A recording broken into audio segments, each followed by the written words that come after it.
জয় যিশু। ঈশ্বরের মহাপবিত্র নামে ধন্যবাদ দিই যে আজকে একটি সুন্দর দিন তিনি আমাদেরকে দেখতে সুযোগ করে দিলেন। দেখতে দেখতে আজকে 14 জুন 2020-তে আমরা এসে উপস্থিত হলাম প্রভুর এই বিজয়ের দিনে। তিনি আমাদেরকে অনুগ্রহ করছেন, এই উপাসনায় তিনি আমাদেরকে যোগ দিতে সাহায্য করছেন। এই জন্য ঈশ্বরকে ধন্যবাদ দিই। সকলকে সেই প্রভু যীশু খ্রিস্টের নামে আপনাদেরকে স্বাগত জানাই। আজকে সুন্দর দিনে আপনারাও আমাদের সঙ্গে এই সহভাগিতায় এই উপাসনায় আপনারা যোগ দিচ্ছেন। ঈশ্বরকে ধন্যবাদ দিয়ে সেই মহান ঈশ্বর তিনি আমাদেরকে এই পর্যন্ত সুরক্ষিত রেখেছেন, বাঁচিয়ে রেখেছেন, সুন্দরভাবে এগিয়ে নিয়ে চলছেন। তার আশীর্বাদে পরিপূর্ণ করে আমাদেরকে তিনি চালনা করছেন। ঈশ্বরের মহাপবিত্র নামে ধন্যবাদ দিই।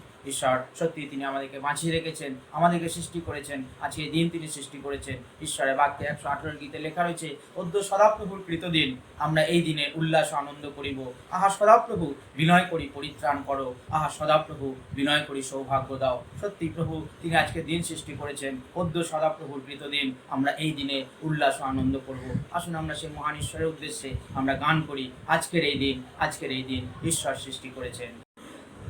আজকের এই দিন, আজকের এই দিন ঈশ্বর সৃষ্টি করেছেন, ঈশ্বর সৃষ্টি করেছেন। আমরা তাহার স্তুতি গাইব, স্তুতি গাইব। আজকের এই দিন ঈশ্বর সৃষ্টি করেছেন, আমরা তাহার স্তুতি গাইব। আজকের এই দিন, আজকের এই দিন ঈশ্বর সৃষ্টি করেছেন।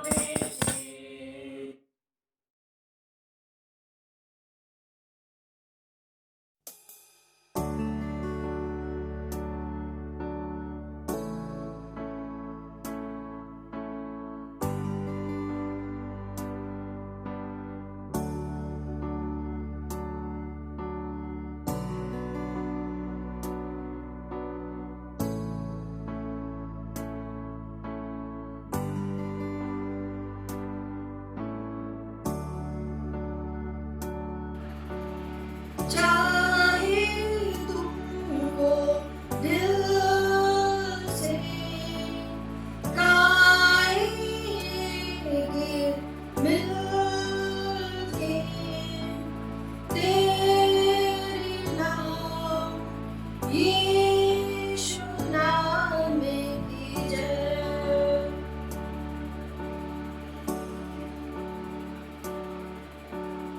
चाहे तुमको दिल से गाएंगे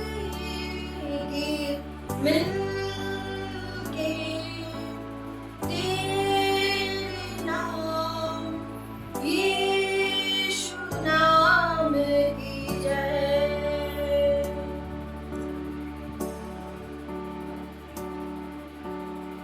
जिस नाम में है जिंदगी, वो नाम है यीशु मसीह। जिस नाम में है बंदगी, वो नाम है यीशु मसीह। यीशु नाम, यीशु नाम, यीशु नाम, यीशु नाम, यीशु नाम, यीशु नाम की जय। यीशु नाम, यीशु नाम, यीशु नाम, यीशु नाम, यीशु नाम, यीशु नाम की जय। ओ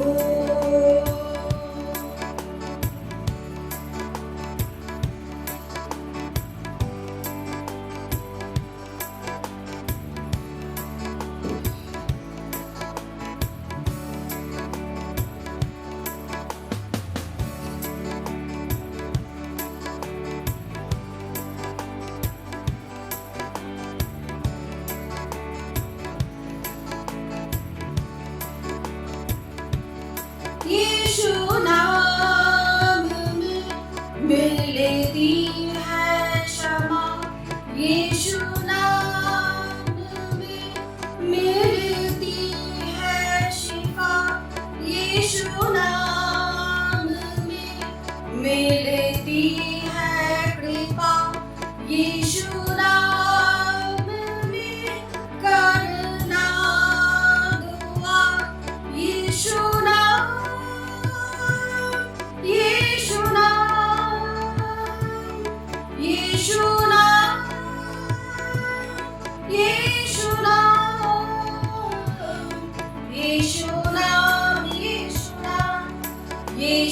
नाम यीशु नाम यीशु नाम यीशु नाम की जय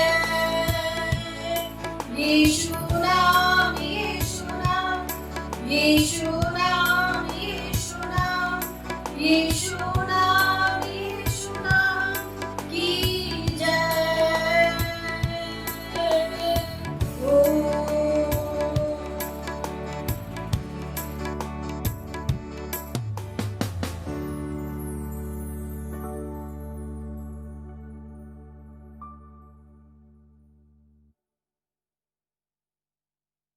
তোমরা সদা প্রভুর প্রশংসা করো তোমরা সদা প্রভুর প্রশংসা করো হে আমার প্রাণ সদা প্রভুর প্রশংসা করো হে আমার প্রাণ সদা প্রভুর প্রশংসা করো তোমরা সদা প্রভুর প্রশংসা করো আমি যাব জীবন সদা প্রভুর প্রশংসা করিব আমি যতকাল বাঁচিয়া থাকি আমার ঈশ্বরের প্রশংসা গান করিব তোমরা সদা প্রভুর প্রশংসা করো তোমরা সদা প্রভুর প্রশংসা করো करते हैं तेरी हम स्तुति हृदय की गहराइयों से करते हैं तेरी हम स्तुति हृदय की गहराइयों से यीशु तू ही है हमारा प्रभु यीशु तू ही है हमारा प्रभु महिमा हो तेरी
পড়েছ যিশু আমার, রোগে সুখে দুঃখে ব্যথায়, স্পর্শ করেছ নিবি করে, যখন আমার একা মনে হয়, তাই ধন্যবাদ প্রশংসা গৌরব প্রতাপ ও সম্মান দিই তোমায়। ধন্যবাদ প্রশংসা গৌরব প্রতাপ ও সম্মান দিই তোমায়।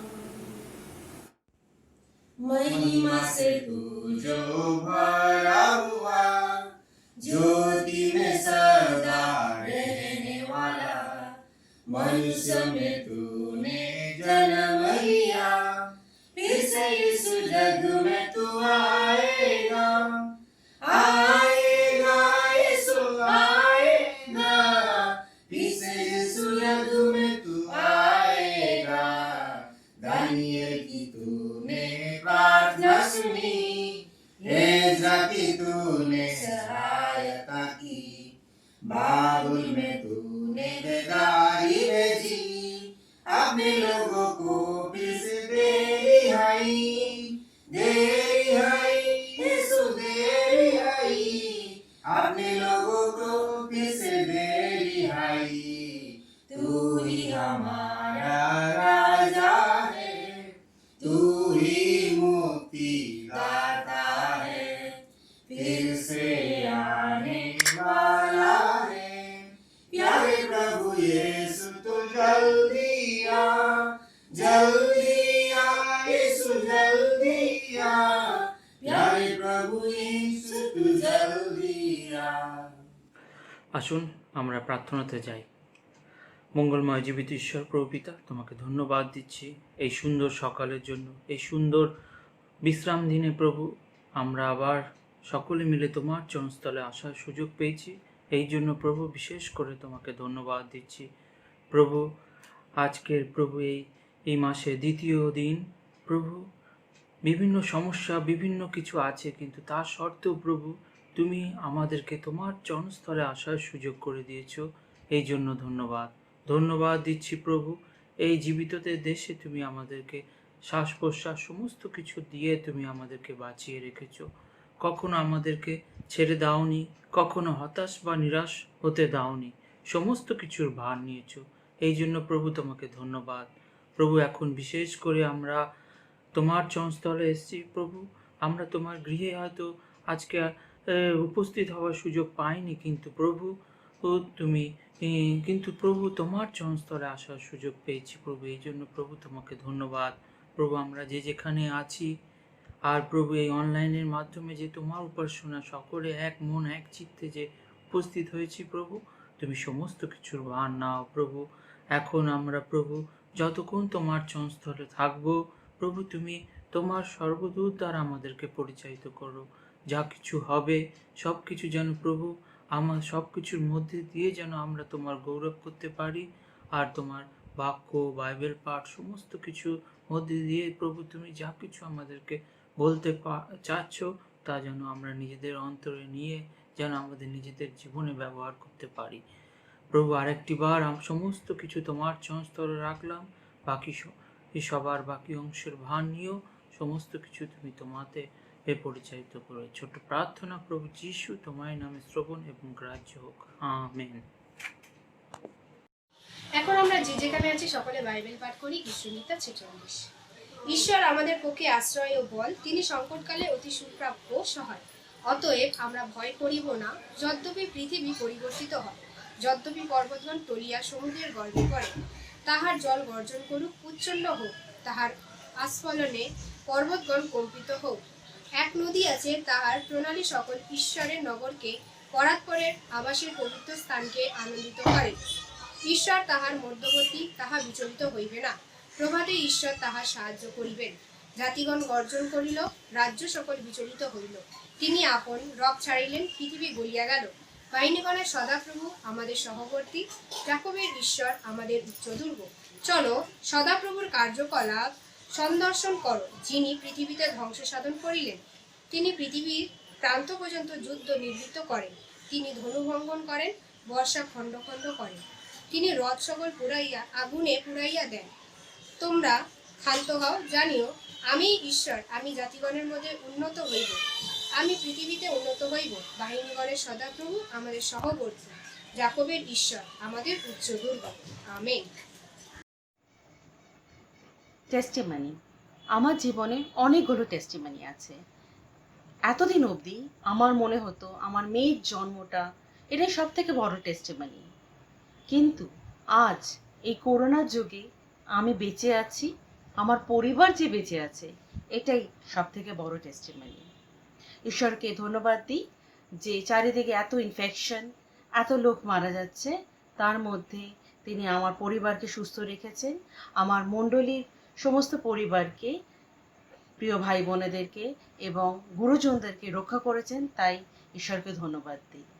রিসেন্টলি আমফান ঝড়ে কলকাতা ভীষণভাবে এফেক্টেড হয়েছে। সকলেই হয়তো পড়েছেন বা দেখেছেন বা খবরে দেখেছেন যে চারিদিকে গাছ পড়ে গেছে। আমার বাড়িতে একটা মস্ত বড় আম গাছ আছে। ভয় পেয়েছিলাম যে সেই আম গাছ হয়তো আমার বাড়ির ওপর ভেঙে পড়বে। ঈশ্বরকে ধন্যবাদ দিই যে এত বড় সাইক্লোনেও সে আম গাছ কিন্তু বাড়ির ওপর ভেঙে পড়েনি। ধন্যবাদ দিই আরও ঈশ্বরকে যে আমার পাশের বাড়ির নেবার তারা ওয়াল ডেমলিশ করেছিল। ভেবেছিলাম হয়তো এই সাইক্লোনে সেই ওয়াল ভেঙে পড়বে, কিন্তু একটুও কিছু হয়নি, সেই ওয়াল ঠিকঠাক দাঁড়িয়ে আছে। আমার বাড়ির সামনে একটা মস্ত বড় ফুল গাছ আছে রাস্তার উপরে, ঝড়ে সেই ফুল গাছটা ভেঙে গেছে। ভেবেছিলাম হয়তো গাছটা পড়লে দরজার ওপরে, দেয়ালের ওপরে এসে ভেঙে পড়বে, কিন্তু ঈশ্বরকে ধন্যবাদ দিই সেটাও হয়নি, ফুল গাছটা ভেঙে পড়েছে রাস্তার ওপর। ধন্যবাদ দিই ঈশ্বরকে তার অনুগ্রহের জন্য, তার প্রোটেকশনের জন্য আমার ওপর, আমার পরিবারের ওপর, আমার এই বাড়ির ওপর। ঈশ্বর আমাদের প্রতিনিয়ত প্রত্যেক সময় দেখাচ্ছেন যে তিনি আমাদেরকে কিভাবে রক্ষা করে চলেছেন। সত্যি god is good all the time, and all the time god is good. ধন্যবাদ। আসুন আমরা চোখ বন্ধ এবং মাথা নত করি। প্রভু যিশু, তোমার ধন্যবাদ দিয়ে আজকের একটি নতুন দিন দেখার সুযোগ করে দিয়েছ। যদিও আমরা সবাই তোমার গৃহে একত্রিত হতে পারছি না, তবুও আমরা অনলাইনের মাধ্যমে সবাই একসঙ্গে তোমার আরাধনা করতে পারছি, সেই জন্য তোমার মহানামে ধন্যবাদ দিই। আজ সারা বিশ্বে করোনা ভাইরাসের জন্য যে পরিস্থিতি তৈরি হয়েছে, যে রোগ ব্যাধি সৃষ্টি হয়েছে, তা যেন দ্রুত নিরাময় পদ্ধতি আবিষ্কার হয়, সেই জন্য তোমার কাছে বিশেষভাবে প্রার্থনা চাই। একমাত্র তুমিই পারো এই ভাইরাস দূর করতে। আবার যেন আমরা আগের মতো তোমার গৃহে একত্রিত হয়ে তোমার স্তব স্তুতি এবং আরাধনা করতে পারি, তুমি সেই মতো আশীর্বাদ করো। আজ এই করোনা ভাইরাসের সঙ্গে সঙ্গে যে প্রাকৃতিক দুর্যোগ হয়েছে, তার ফলে অনেক মানুষ গৃহহারা হয়ে পড়েছে, অনেকে আর্থিক সংকটের, আর্থিক অনাটনের মধ্যে দিন কাটাচ্ছে। তারা সবাই যেন সুস্থ সবলভাবে থাকে, সেই মতো তোমার কাছে প্রার্থনা চাই। এবং তারা যে বিপদের সংকটে আছে এবং সেই পরিস্থিতি যেন দ্রুত আগের মতো হতে পারে, তোমার কাছে সেই প্রার্থনা চাই। এই সবের মধ্যে আমাদের মণ্ডলীর সবাইকে তুমি সুস্থ সবল রেখেছো, তাই জন্য তোমার মহানামে ধন্যবাদ দিই। আর যারা অসুস্থ আছে তাদেরকে তুমি সুস্থতা দান করো, এই প্রার্থনা চাই। এই সবার প্রথম থেকে শেষ পর্যন্ত তুমি আমাদের সবার সঙ্গে সঙ্গে থেকো। আর আমরা যে আজ বাক্য শুনবো, সেই বাক্য যেন আমরা নিজের অন্তরে রাখতে পারি এবং সেই মতো ব্যবহার করতে পারি, তুমি সেই মতো আশীর্বাদ করো। আর আমাদের সবার সঙ্গে সঙ্গে থেকো, এই ছোট প্রার্থনা একমাত্র তোমার নামে চাই। আমিন।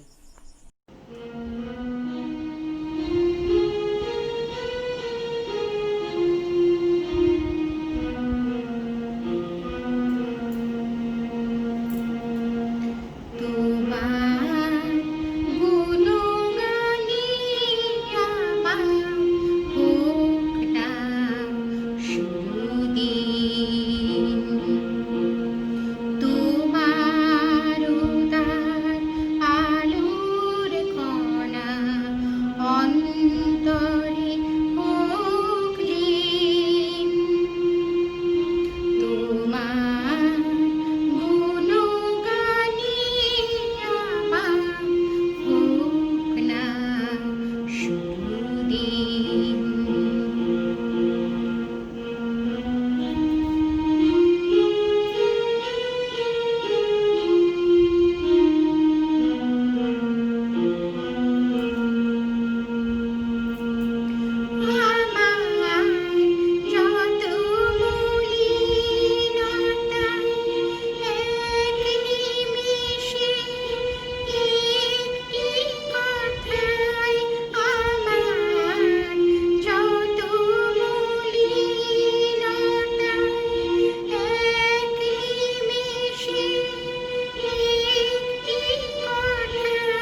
সকলকে প্রভু যিশুর নামে আরেকবার স্বাগত জানাই।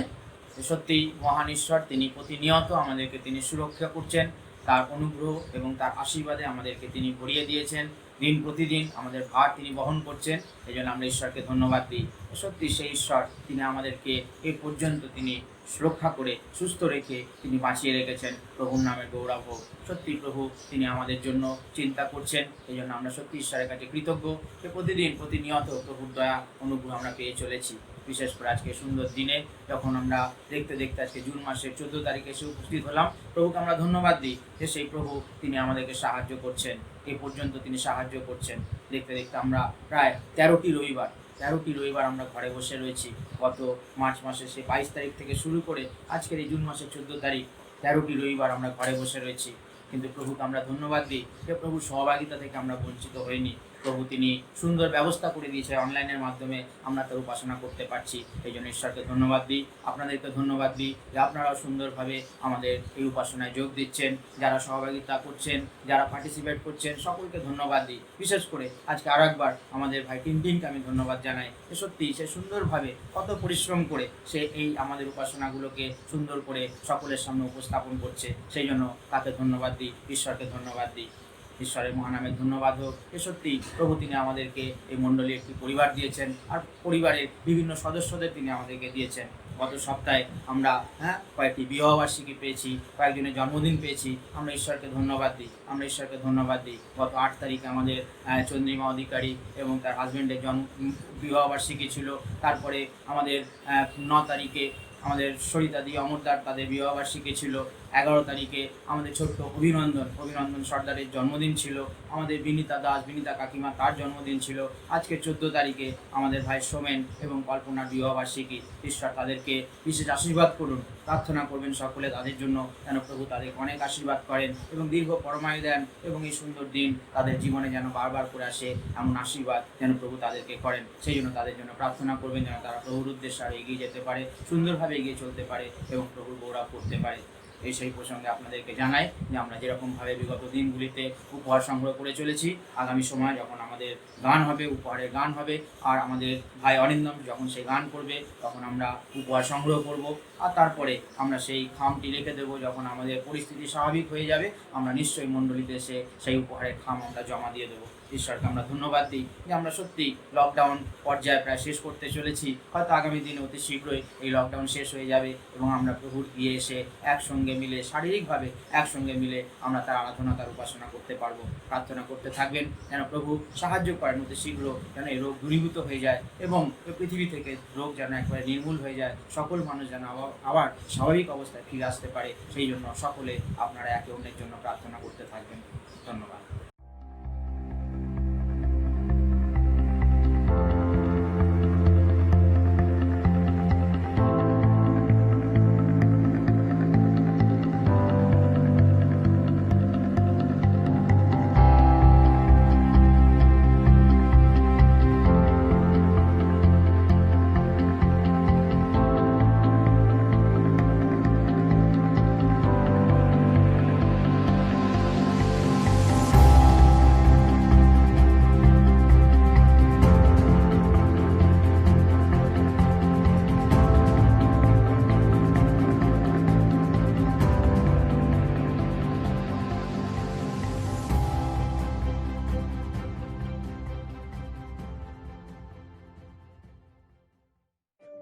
Deuteronomy chapter 30 verse 19 and 20. I call heaven and earth to record this day against you, that I have set before you life and death, blessing and cursing. Therefore choose life, that both thou and thy seed may live, that thou mayst love the Lord thy God, and that thou mayst obey his voice, and that thou mayst cleave unto him. For he is thy life, and the length of thy days, that thou mayst dwell in the land which the Lord sware unto thy father, to Abraham, to Isaac, and to Jacob, to give them.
Exodus chapter 15, verse 26.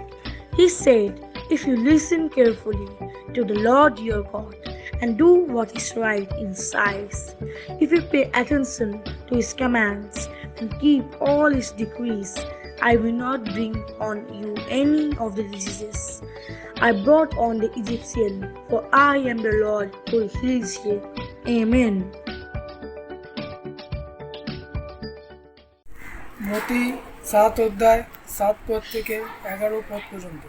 যাচনা করো তোমাদিওকে দেওয়া যাইবে, অন্বেষণ করো পাইবে, দ্বারে আঘাত করো তোমাদের জন্য খুলিয়া দেওয়া যাইবে। কেননা যে কেউ যাচনা করে সে গ্রহণ করে, এবং যে অন্বেষণ করে সে পায়, আর যে আঘাত করে তাহার জন্য খুলিয়া দেওয়া যাইবে।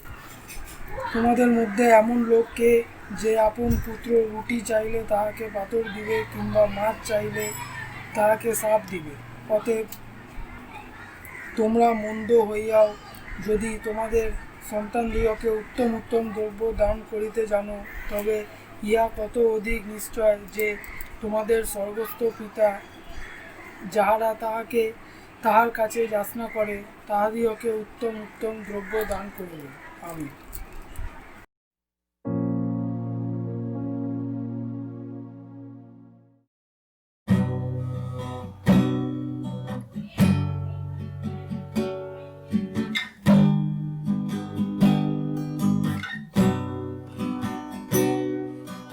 তোমারি গান গে প্রভু, জীবন আমার ধন্য।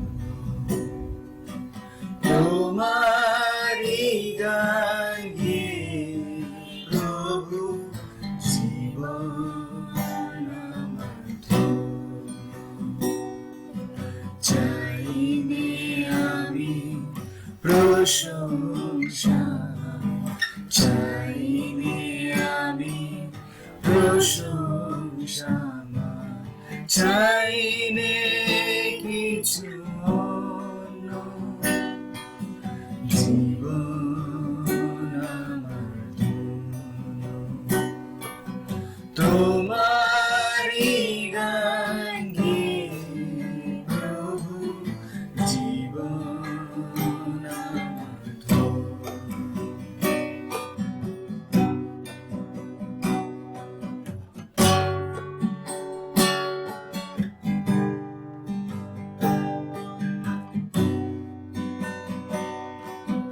পাখি তরু শাখে ডাকে, ওরি সুরে ছবি আঁকে। পাখি তরু শাখে ডাকে, ওলি সুরে ছবি আঁকে। গীতালি মোর ওদের মতোই, গীতালি মোর ওদের মতোই, শুধু তোমার জন্য। জীবন আমার ধন্য। তোমারি গান গে প্রভু, জীবন আমার ধন্য।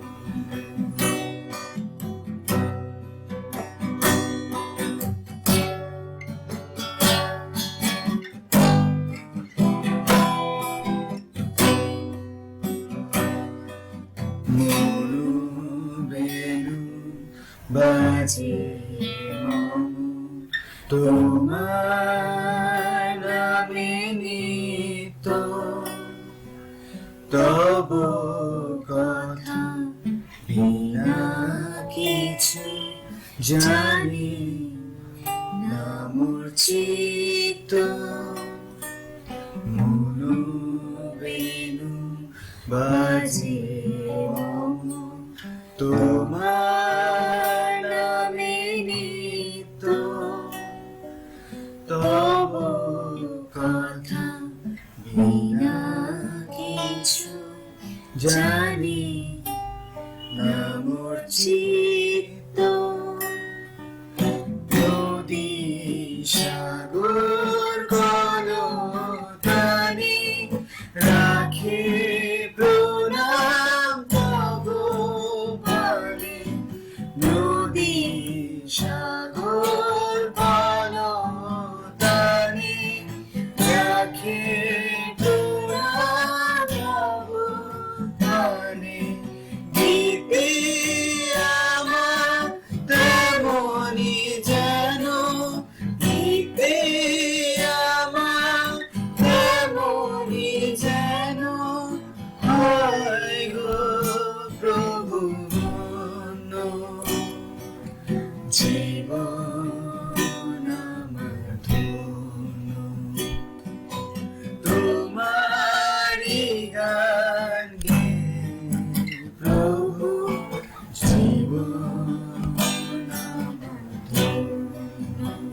প্রশংসা গান চাইনে আমি প্রশংসা মান চাইনে কিছু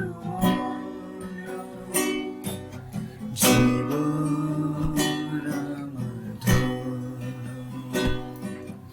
তোমারি গানে প্রভু জীবন আমার ধন্য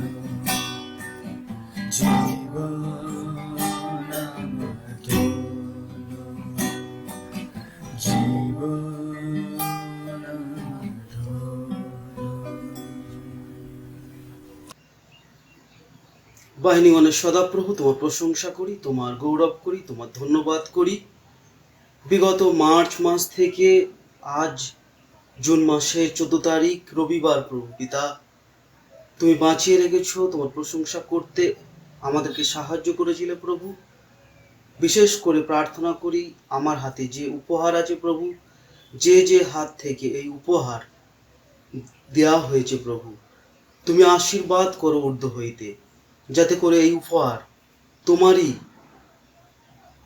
মিনিস্ট্রি কাজে ব্যবহার হতে পারে প্রভু। তুমি আমাদেরকে আশীর্বাদে পরিপূর্ণ করো, বিশ্বাসে ধার্মিকতা আরো ভাবে বৃদ্ধি করো। প্রশংসা গৌরব তোমাকে দিলাম, তোমার যিশু নামে প্রার্থনা চাই, আমেন।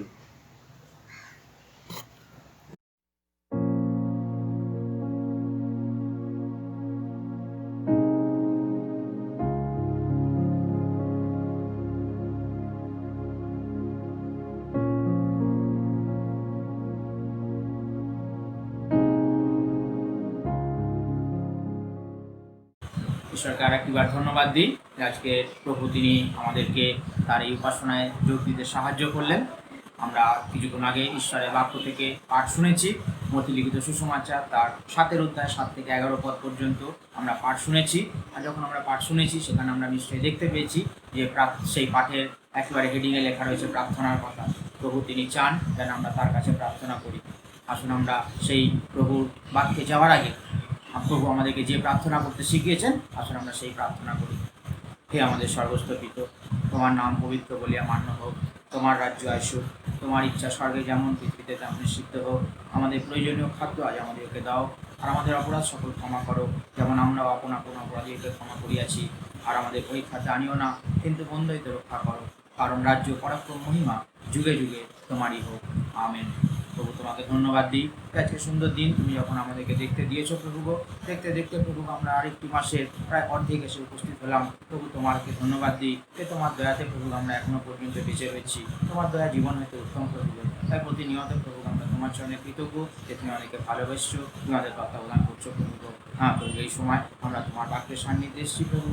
তোমার বাক্য তো তুমি বলো প্রভু, তুমি যা চাও প্রভু তা তুমি আমাদেরকে জানাও, যেন আমরা তোমার এই বাক্য শুনে প্রভু নিজেদের জীবনে তা যেন ব্যবহার করতে পারি, এমন তুমি দেওয়া অনুগ্রহ করো। আমাদের সকলকে প্রভু, সকলকে তুমি আশীর্বাদ করো। তুমি বক্তা, আমরা সকলের শ্রোতা প্রভু, তাই তুমি আমাদের প্রত্যেকজনকে তুমি তোমার সে আশীর্বাদে পরিপূর্ণ করো। সঙ্গে থাকো সকল ভার তুলে নাও, প্রার্থনা তোমার যিশু নামে চাই, আমেন।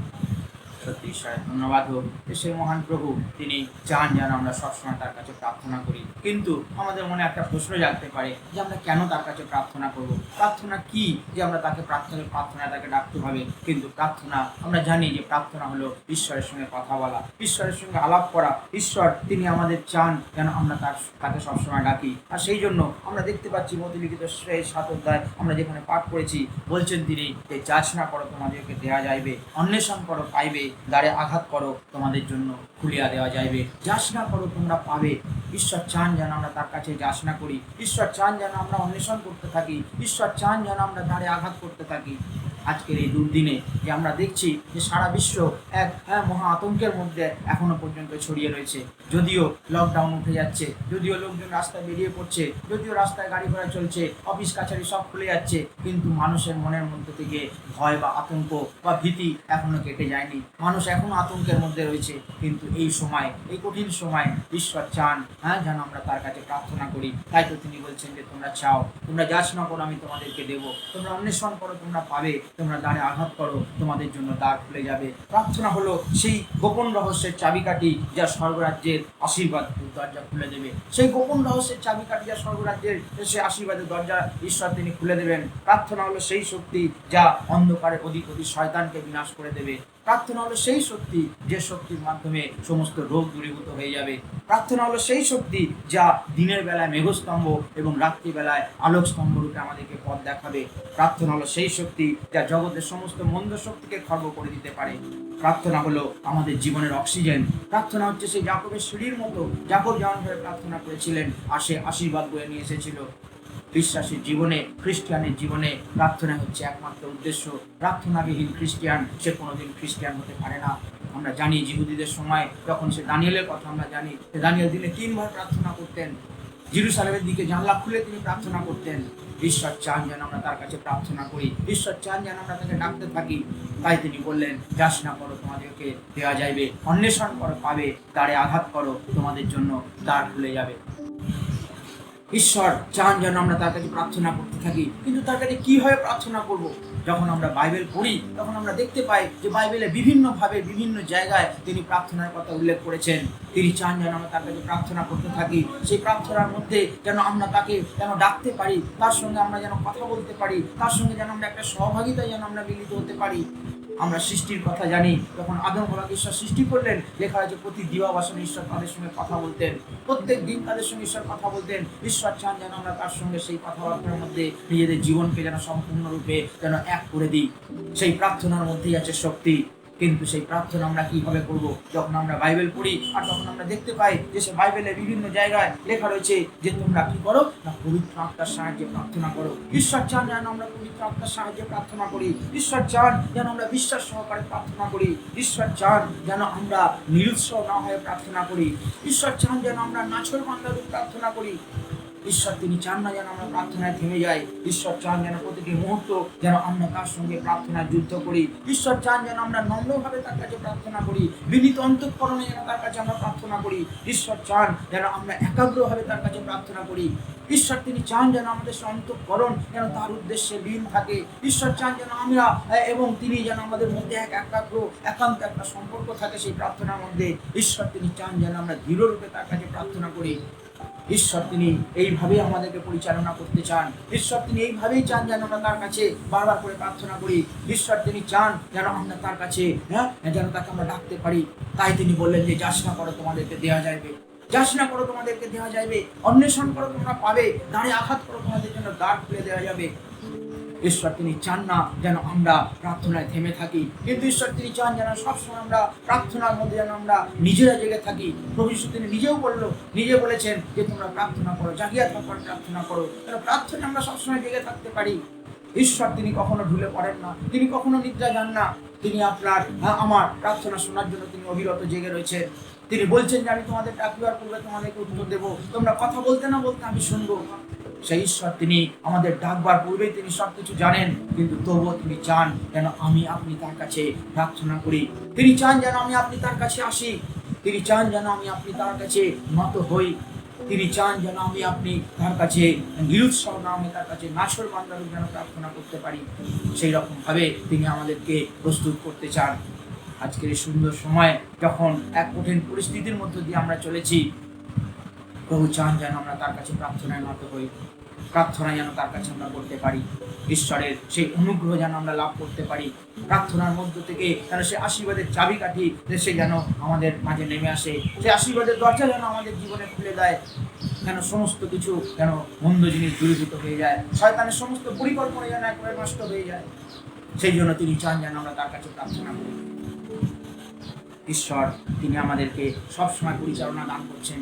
ঈশ্বর তিনি চান যেন আমরা তার কাছে প্রার্থনা করি। যখন আমরা রোমিওদের পুস্তক আমরা যখন পাঠ করি, সেখানে 8 অধ্যায় 26 পদে লেখা রয়েছে যে আমাদের দুর্বলতায় পবিত্র আত্মা ঈশ্বর তিনি সাহায্য করেন। কি রূপে প্রার্থনা করতে আমরা জানি না, তাই তো তিনি বারবার করে আমাদেরকে শিখিয়ে দিয়েছেন যেন আমরা ঠিক ধাপে ধাপে যেন আমরা তার কাছে প্রার্থনা করতে পারি। তাই তো তিনি বললেন যে হ্যাঁ তোমরা যাচনা করো, তোমরা যাচনা করো, আমি তোমাদেরকে দেব। সেই যাচনার মধ্যে থাকবে এক বিশ্বাস, সেই বিশ্বাসের মধ্যে কোনো রকম খুঁত থাকবে না। অবিশ্বাস সহযোগে প্রার্থনা করলে চলবে না। প্রভু যীশু তিনি নিজে বলেছেন যে তোমরা প্রার্থনা করো এবং বিশ্বাস করো যে সেটা পেয়েছো। যখন আমরা জাকবের পত্র পড়ি আর সেখানে আমরা দেখতে পাই যে ভক্ত জাকব তিনি এই কথা বলছেন যে যদি কেউ তার কাছে প্রার্থনা করে, যদি তার কাছে কিছু চায়, যেন সে কোনো সময় যেন অবিশ্বাস যেন না করে। যখন আমরা জাকবের পত্র তার 1 অধ্যায় 6 পদ পাঠ করি, সেখানে লেখা রয়েছে কিন্তু সে বিশ্বাসপূর্বক যাচনা করুক, কিছু সন্দেহ না করুক। বিশ্বাসপূর্বক যাচনা করুক, কিছু সন্দেহ না করুক। ঈশ্বর তিনি চান যেন আমরা সেইভাবে তার কাছে যাচনা করি, বিশ্বাসপূর্বক যেন তার কাছে যাচনা করি। সেই যাচনার মধ্যে যেন কোনো রকম অবিশ্বাস না থাকে। বলছে যে কিন্তু সে বিশ্বাসপূর্বক যাচনা করুক, কিছু সন্দেহ না করুক, কেননা যে সন্দেহ করে সে বায়ু তাড়িত বিলরিত সমুদ্র তরঙ্গের তুল্য। যে বিশ্বাস না করে, যে অবিশ্বাস করে, সে বলছে সমুদ্র তরঙ্গের তুল্য। আমরা সমুদ্রের ঢেউ জানি কিরকম ভাবে চলে যায়, একেবারে টালমাটাল অবস্থায় থাকে। কিন্তু প্রভু চান যেন আমরা তাকে বিশ্বাস করি। যখন আমরা তার কাছে কিছু চাইবো, তিনি যে আমাদেরকে দেবেন, আর সেই বিশ্বাসে যেন আমরা তার কাছে চাইতে পারি। তাই বলছি বিশ্বাস সহযোগে যেন আমরা তার কাছে প্রার্থনা করি। সেই প্রার্থনার মধ্যে যেন কোনো রকম খাদ না থাকে, কোনো রকম অবিশ্বাস না থাকে। যখন আমরা এব্রিয় পুস্তক তার 11 অধ্যায় আর 6 পদ যখন আমরা পাঠ করি, সেখানে লেখা রয়েছে কিন্তু বিনা বিশ্বাসে প্রীতির পাত্র হওয়া কাহারও সাধ্য নয়, কারণ যে ব্যক্তি ঈশ্বরের নিকটে উপস্থিত হয় তাহার ইহা বিশ্বাস করা আবশ্যক যে ঈশ্বর আছেন এবং যাহারা তাহার অন্বেষণ করে তিনি তাহাদের পুরস্কার দাতা। বিনা বিশ্বাসে কারোর প্রীতিপাত্র হওয়া সম্ভব নয়। বিশ্বাস না করলে ঈশ্বরের কাছ থেকে প্রার্থনার উত্তর আসা সম্ভব নয়। বলছে তাহার ইহা বিশ্বাস করা আবশ্যক যে ঈশ্বর আছেন এবং যাহারা তাহার অন্বেষণ করে তিনি তাহাদের পুরস্কার দাতা। ঈশ্বর আছেন এবং ঈশ্বরের কাছে চাইলে তিনি যে আমাদেরকে দেবেন, তিনি যে বলেছেন তোমরা যাচনা করো তোমাদেরকে দেয়া যাবে, আর সেই বিশ্বাস আমাদেরকে তার কাছে চাইতে হবে, বিশ্বাসপূর্বক তার কাছে প্রার্থনা করতে হবে। তবেই তিনি আমাদেরকে সেই প্রার্থনার উত্তর দেবেন, তবেই তিনি আমাদেরকে তার প্রীতির পাত্র করবেন, তবেই তিনি আমাদের প্রার্থনার উত্তর দেবেন, তবেই তিনি আমাদেরকে সমস্ত কিছুতে উদ্ধার করবেন। এই কঠিন পরিস্থিতিতে ঈশ্বর তিনি চান যেন আমরা তার কাছে সবসময় যাচনা করি, যেন তার কাছে আমরা সবসময় নত হই, যেন সবসময় আমরা তার কাছে প্রার্থনার সঙ্গে যেন তার সঙ্গে আমাদের যেন সম্পর্ক থাকে, প্রার্থনায় যেন আমরা লীন হয়ে যাই। ঈশ্বর তিনি সেইভাবে আমাদেরকে এগিয়ে চলতে চান, তিনি দেখতে চান যেন আমরা সেইভাবে এগিয়ে চলি, প্রার্থনায় যেন আমরা তার সঙ্গে সংযুক্ত থাকি। দানিয়েল যেমন ভাবে প্রার্থনা করতেন, মসি যেমন ভাবে তার কাছে প্রার্থনা করতেন, আব্রাহাম যেমন ভাবে তার কাছে প্রার্থনা করেছেন, বিভিন্ন ভক্তদের কথা আমরা ঈশ্বরের বাক্যে দেখতে পাই যে তিনি এবং তারা সকলে কি করেছেন, প্রার্থনা করেছেন এবং ঈশ্বর তিনি তাদেরকে উত্তর দিয়েছেন। ঈশ্বর তিনি উত্তর দিয়েছেন। আমার আপনার সকলের প্রার্থনা ঈশ্বর শুনবেন। একজন ভক্ত তিনি গানে লিখলেন, বসে স্বর্গের সিংহাসনে চেয়ে আছো জগৎ পানে, কোথায় কে কাঁদে অভাজন, করে হাত প্রসারণ, বড় কে ধারণ তুলে বলে। স্বর্গের সিংহাসনে বসে থাকলে তিনি আমার আপনার প্রার্থনা শুনতে কখনো তিনি দূরে সরে থাকেন না। তিনি বলেছেন আমার কর্ম এত ভারী নয় যে আমি শুনতে পাই না, আমার হস্ত এত খাটো নয় যে আমি তোমাদেরকে আশীর্বাদ করতে পারি না, আমি তোমাদের উদ্ধার করতে পারি না। তার কান তিনি সবসময় খুলে রেখেছেন। যদি আমি আপনি তার কাছে প্রার্থনা করি, যদি আমি আপনি তার কাছে বিশ্বাস সহকারে প্রার্থনা করি, তবে তিনি আমাদের প্রার্থনা শুনবেন, তবে তিনি আমাদের প্রার্থনা শুনবেন এবং এই বাক্য আমাদের জীবনে সফল হবে। যাচনা করো তোমাদেরকে দেওয়া যাইবে। প্রভু যিশু তিনি বলেছেন যে অন্বেষণ করো তোমরা পাবে, অন্বেষণ করো পাইবে। ঈশ্বর প্রভু যিশু তিনি চান যেন আমরা তার কাছে অন্বেষণ করি, প্রার্থনায় যেন তার সঙ্গে সবসময় আমরা একীভূত হয়ে থাকি, খুঁজতে থাকি তাকে।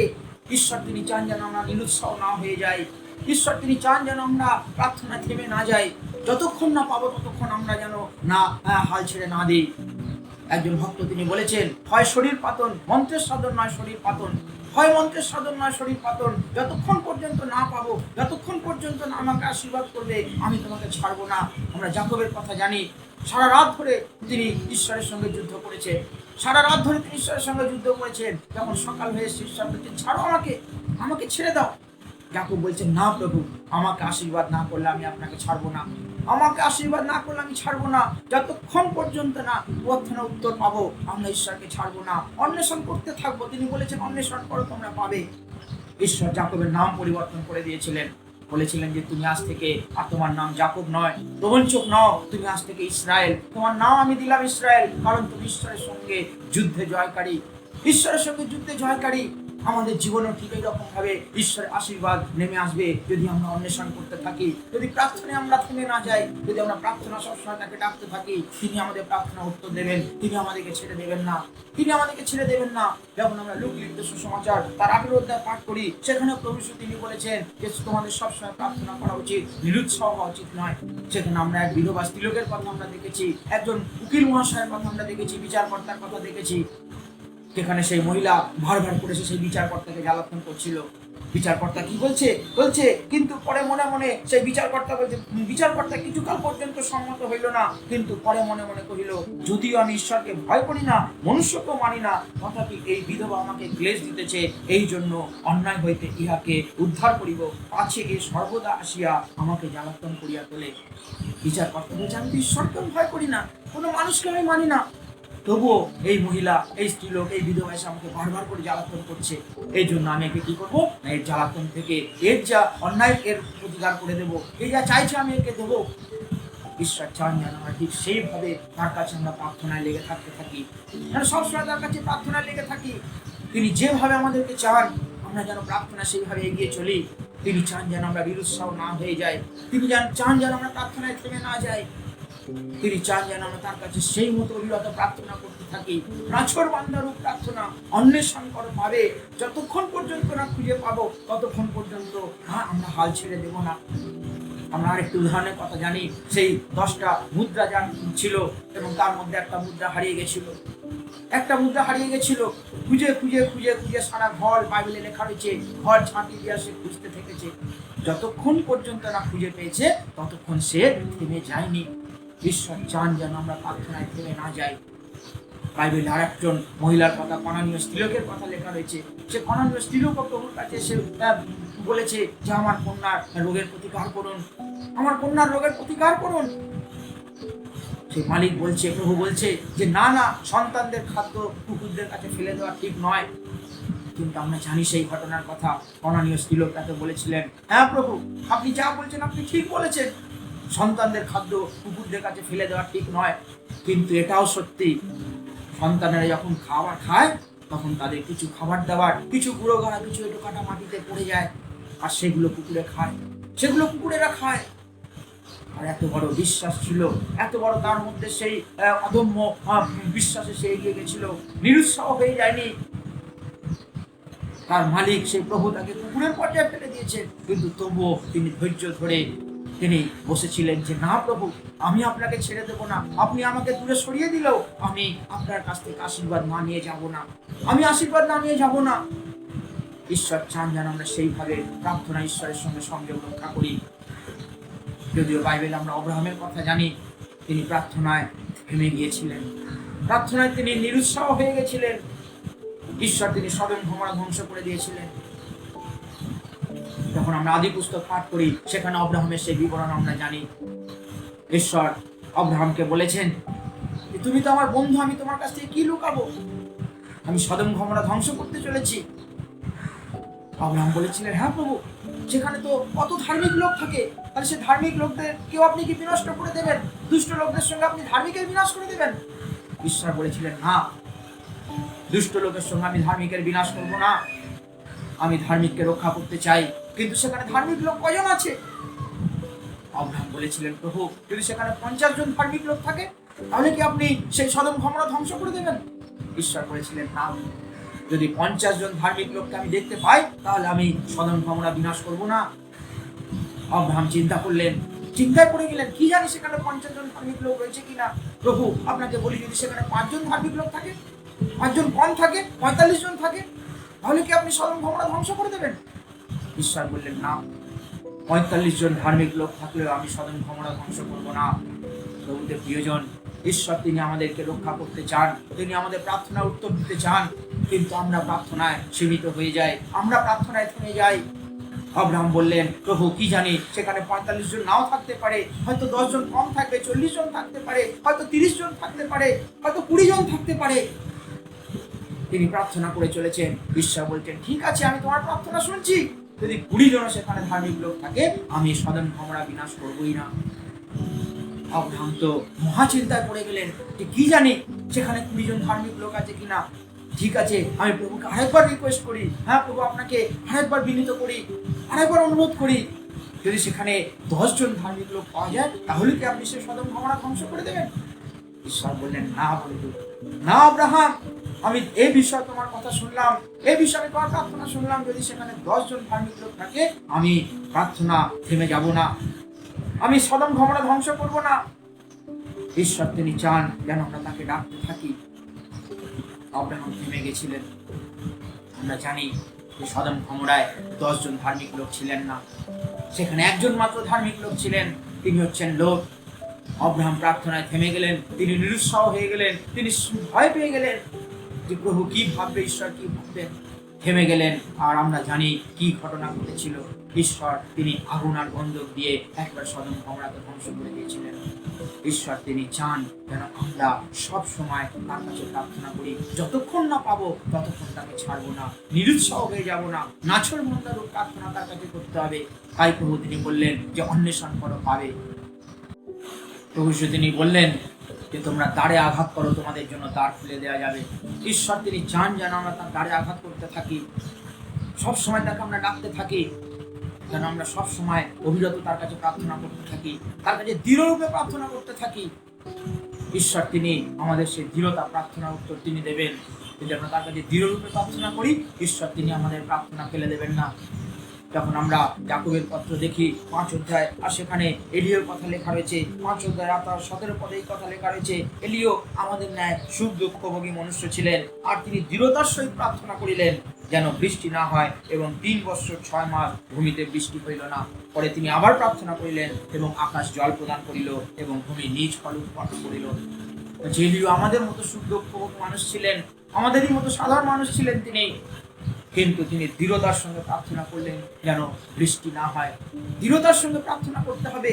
হ্যাঁ প্রভু, তোমাকে আমাদের প্রার্থনা উত্তর দিতে হবে। হ্যাঁ প্রভু, তুমি আমাদের প্রার্থনা শোনো। তুমি তো বলেছো যে হ্যাঁ আমি তোমাদের প্রার্থনা উত্তর দেব। তুমি তো বলেছো যে আমি তোমাদের সঙ্গে সঙ্গে আছি। তুমি তো বলেছো তোমরা সংকটে পড়লে আমাকে ডাকবে, আমি তোমাদেরকে উত্তর দেব, তোমরা আমার গৌরব করবে। ঈশ্বর তিনি চান যেন আমরা তাকে ডাকি, কিন্তু ডাকার মধ্যে একটা দৃঢ়তা থাকবে। সেই দৃঢ়তার সঙ্গে আমাদেরকে তার কাছে প্রার্থনা করতে হবে, সেই দৃঢ়তায় তার কাছে আমাদের সামনে আসতে হবে, তার কাছে আমাদের আসতে হবে। তিনি আমাদের প্রার্থনা শুনবেন, আমাদের প্রার্থনা উত্তর দেবেন। যদি আমরা এলিওর বিবরণ পুরাতন নিয়মে দেখি, সেই প্রথম রাজাবলী তার 18 অধ্যায়, আর সেখানে আমরা দেখতে পাই যে কিভাবে ঈশ্বর তিনি এলিওর সাহায্য করেছিলেন, কিভাবে ঈশ্বর তিনি এলিওকে দেখা দিয়েছিলেন, কিভাবে ঈশ্বর তিনি এলিওর সে প্রার্থনার উত্তর দিয়েছিলেন। 18 অধ্যায় যখন আমরা পাঠ করি, আর সেখানে আমরা দেখতে পাই সেই বাল দেবগণের সঙ্গে আর সেই তাদের ভাববাদীদের সঙ্গে আর এলিওর ভাববাদীর কিরকম ভাবে একটা খণ্ড যুদ্ধ ছিল। কিভাবে কে ঈশ্বর, কে সদাপ্রভু, কে জীবন্ত ঈশ্বর, তাদের একটা পরীক্ষা চলছিল। এলিও তাদেরকে প্রশ্ন করেছিলেন, তোমরা কতকাল তো নৌকায় পা দিয়ে থাকবে? যদি সদাপ্রভু ঈশ্বর হন তবে তার অনুগামী হও, আর যদি বাল তোমাদের ঈশ্বর হয় তবে তোমরা তার অনুগামী হও। আজ পরীক্ষা হয়ে যাক, কে আসল সদাপ্রভু, কে জীবন্ত ঈশ্বর। আমাদের সামনে দুটো মেয়ে বিষ আনা হোক, সেই বলি দেওয়া হবে, তার যজ্ঞ করা হবে।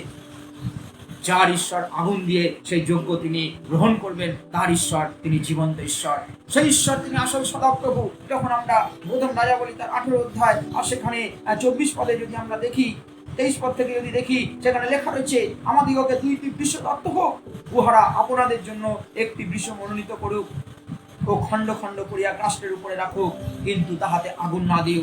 পরে আমি অন্য বৃষটি প্রস্তুত করিয়া কাষ্ঠের উপরে রাখিব, কিন্তু তাহাতে আগুন দিব না। পরে তোমরা আপনার দেবতার নামে ডাকিও এবং আমি সদাপ্রভুর নামে ডাকিব। তোমরা আপনার দেবতার নামে ডাকিও আর আমি আমার সদাপ্রভুর নামে ডাকবো। আর যে ঈশ্বর আগুনের দ্বারা উত্তর দিবেন তিনি ঈশ্বর হন। যে ঈশ্বর আগুনের দ্বারা উত্তর দেবেন তিনি আসল ঈশ্বর, তিনি জীবন্ত ঈশ্বর। তোমরাও যজ্ঞ প্রস্তুত করো, আমিও প্রস্তুত করছি। অগ্নির দ্বারা ঈশ্বর, তিনি জীবন্ত ঈশ্বর, তিনি অগ্নির মাধ্যমে উত্তর দেবেন। আমরা জানি সেই ঘটনার কথা। পরে পরে যদি আপনি পাঠ করবেন, তারপরে লেখা রয়েছে যে সেই বাল দেবদের সেই ভাববাদীরা তারা সারাদিন ধরে তারা তাদের দেবতাকে ডেকেছে, সারাদিন ধরে তারা তাদের দেবতাকে ডেকেছে, এমনকি তারা নাচ করছে। এলিও তাদেরকে বলছেন, দেখো তোমাদের দেবতা তো ঘুমিয়ে পড়েছে, তাকে তো জাগিয়ে তুলতে হবে। জানি সেই ঘটনার কথা।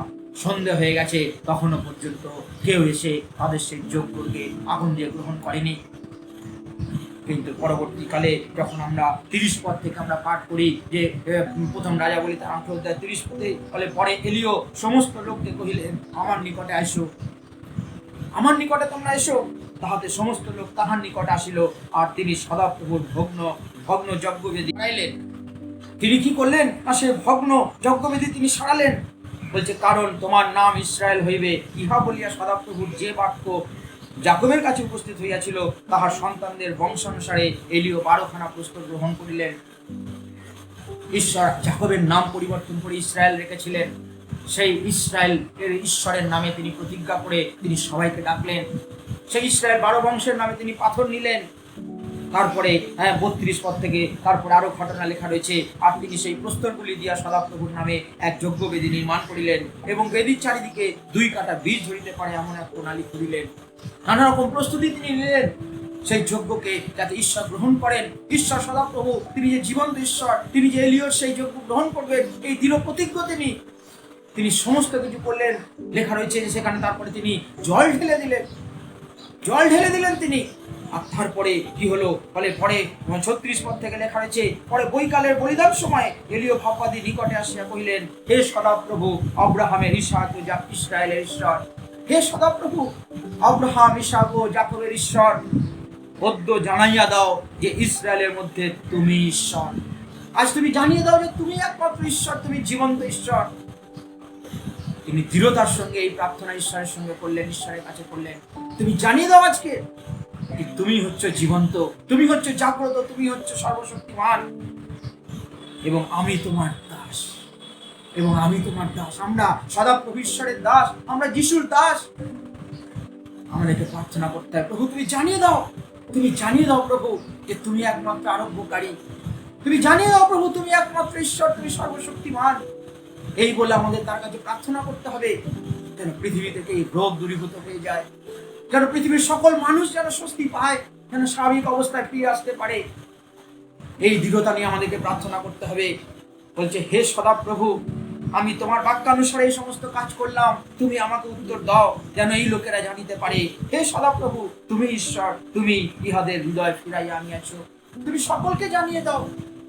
এলিও প্রার্থনা করছেন, তুমি সকলকে দেখিয়ে দাও, এই যজ্ঞ গ্রহণ করে তুমি সকলকে দেখিয়ে দাও যে তুমি জীবন্ত, তুমি একমাত্র ঈশ্বর, তুমি রাজাদের রাজা, তুমি প্রভুদের প্রভু, তুমি সবকিছু করতে পারো।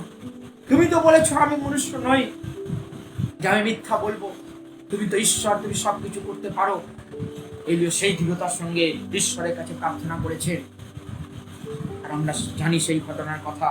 41 পদ থেকে যদি আমরা পাঠ করি, আর সেখানে লেখা রয়েছে যে ঈশ্বর তিনি তাকে কি করে প্রার্থনা উত্তর দিলেন। ঈশ্বর অগ্নি নামিয়ে আগুন দিয়ে সেই যজ্ঞ তিনি গ্রহণ করলেন।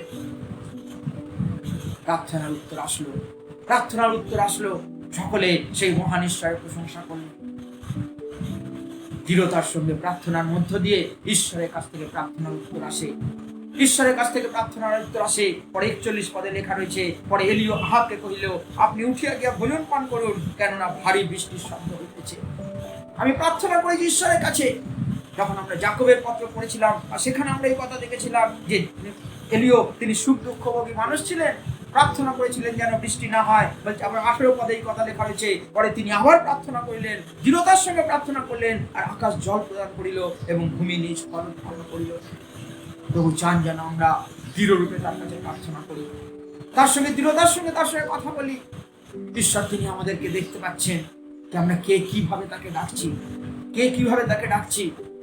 প্রভু তিনি তাই বললেন যে তোমরা যাচনা করো, আমি তোমাদেরকে দেব, তোমরা অন্বেষণ করো, তোমরা পাবে, তোমরা দ্বারে আঘাত করো, তোমাদের জন্য দ্বার খুলে দেওয়া যাবে। বিশ্বাস সহকারে তার কাছে যাচনা করতে হবে, বিশ্বাস সহকারে তার কাছে চাইতে হবে, নাছর বান্ধার প্রার্থনা করে তার কাছে অন্বেষণ করতে হবে। যতক্ষণ পর্যন্ত না পাবো আমি ছাড়বো না, নিরুৎসাহ না হয় তার কাছে প্রার্থনা করতে হবে, দৃঢ়তার সঙ্গে তার কাছে প্রার্থনা করতে হবে। প্রভু তোমাকে দিতেই হবে, তুমি জানিয়ে দাও যে তুমি একমাত্র ঈশ্বর। এখানে অনেক লোক রয়েছে, কিন্তু আমি একা তোমার নামে দাঁড়িয়েছি। এই পৃথিবীতে অনেক মানুষ আছে বিশ্বাসী জন, কিন্তু বিশ্বাসী পরিবারের সংখ্যা, বিশ্বাসী লোকজনের সংখ্যা খুবই কম। আপনি যেখানে আছেন, আমি যেখানে আছি, সেখানে উঠে দাঁড়িয়ে প্রার্থনা করুন, দৃঢ়তার সঙ্গে প্রার্থনা করুন। প্রভু, আমার চারিপাশে সবাই অন্য ধর্মে বিশ্বাসী, কিন্তু আমি তোমাকে বিশ্বাস করি, আমি জীবন্ত ঈশ্বর, আমি তোমাকে বিশ্বাস করি। তুমি সকলকে দেখিয়ে দাও যে তুমি একমাত্র ঈশ্বর, তুমি জীবন্ত, তুমি জাগ্রত, তুমি কোনো সময় ঘুমিয়ে পড়ো না, তুমি কোনো সময় লেট করে আসো না, তুমি সঠিক সময় আমাদের প্রার্থনা উত্তর দিয়ে থাকো। তাই প্রভুতে প্রিয়জন, আজকে সুন্দর দিনে আমরা প্রভুর কাছে আসি, প্রভুকে বলি, প্রভু তুমি আমাদের প্রতি দয়া করো, তুমি আমাদের প্রতি দয়া করো, আমরা তোমার কাছে এসেছি, তুমি আমাদের প্রার্থনা শোনো। আমরা জানি যে প্রার্থনা আমাদের অক্সিজেন, প্রার্থনা চাইলে, প্রার্থনা করলে তুমি আমাদেরকে প্রার্থনার উত্তর দিয়ে থাকো। তাই আমরা তোমার কাছে প্রার্থনায় নিজেদেরকে সমর্পণ করছি, তুমি সাহায্য করো প্রভু, তুমি আমাদেরকে সাহায্য করো।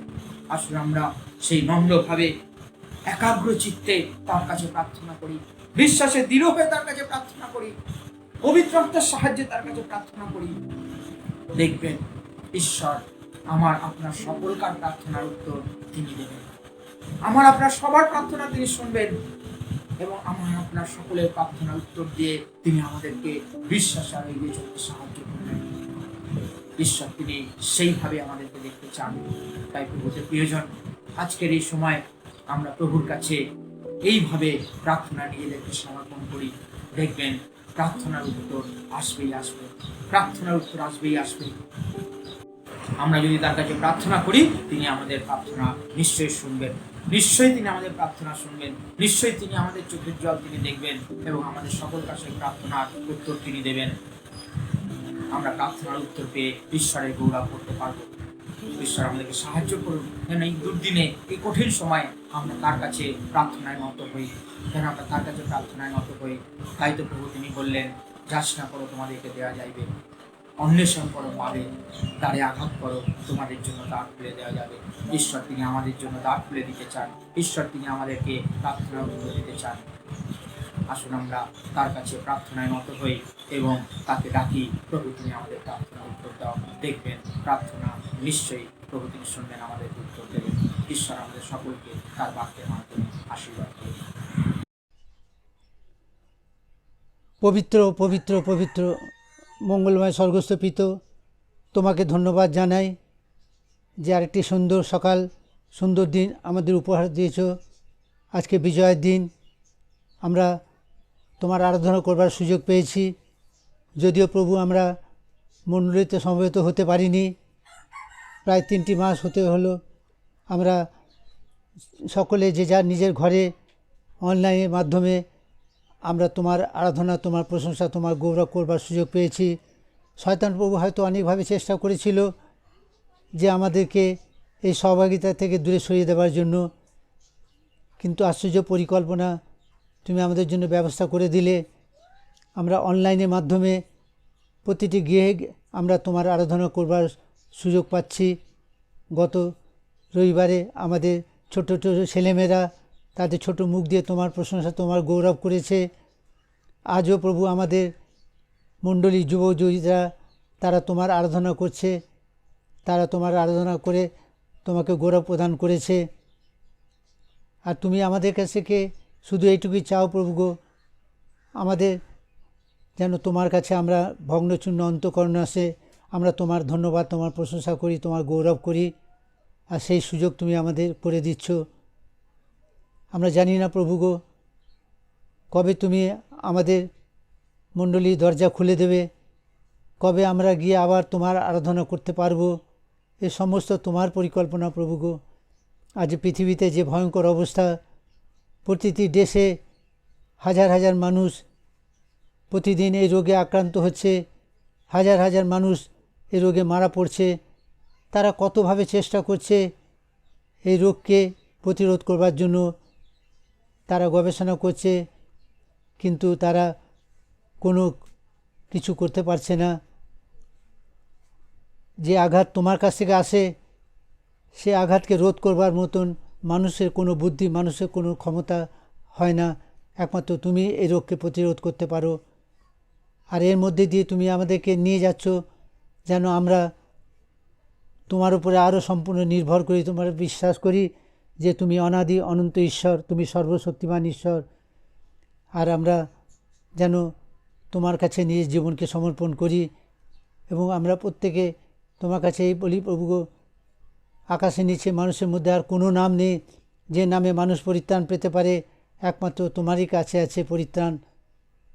আর মানুষ সেইভাবে তোমার কাছে যেন নিজের জীবনকে সমর্পণ করে, কেননা তুমি আছো, তোমার নামও আছি।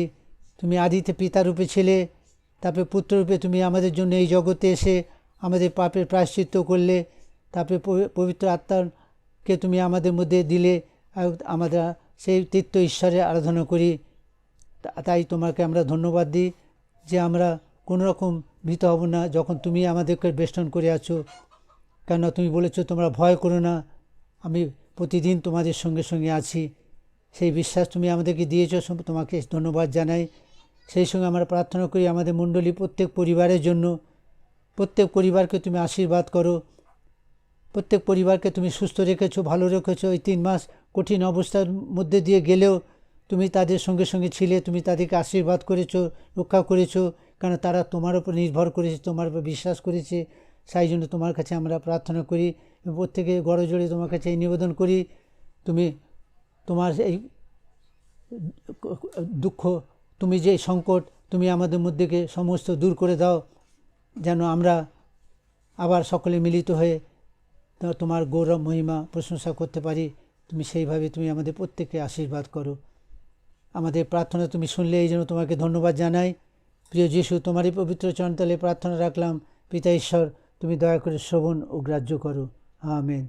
জ্ঞানাতীত ঈশ্বরের শান্তি, আমাদের হৃদয় মন ঈশ্বরের, আর এখন প্রভু যীশু খ্রিস্টের অনুগ্রহ, পিতা ঈশ্বরের প্রেম, পবিত্র আত্মার সহভাগিতা, শান্তি, চেতনা, আনন্দ আমাদের প্রত্যেকের সঙ্গে, আমাদের উপস্থিত আমাদের প্রত্যেক পরিবারের সঙ্গে তথা খ্রিস্টাশ্রিত প্রত্যেক ভাই বোনের সঙ্গে এখন থেকে তোমার সেই গৌরবময় দ্বিতীয় আগমন দিন পর্যন্ত নিত্য নিত্য বিরাজ করুক।